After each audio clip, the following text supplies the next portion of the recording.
ಲೆಕ್ಕವಿಲ್ಲದಷ್ಟು ಪಾಪ ನನ್ನಿಂದ ತೆಗೆಯಲು ನನಗಾಗಿ ಬಂದ ಹೆಸರು.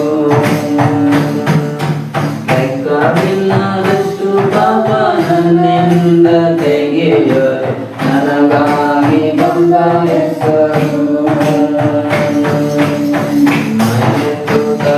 ನನ್ನನ್ನು ಧನ್ಯನಾಗಿ ಮಾಡಲು ಬಂದ ಧನ್ಯನೆಂದು ತಂದದೆ ನನ್ನನ್ನು ಧನ್ಯನಾಗಿ ಮಾಡಲು ಬಂದ ಉನ್ನತನ ಪುಣ್ಯ ಹೆಸರು. ಹಲ್ಲೆಲೂಯಾ ಯೇಸು ಹೆಸರು ಅತಿಶಯ ಹೆಸರು ಪಾಪೆಯೆಂಬ ಹೆಸರು. ಯೇಸು ಹೆಸರು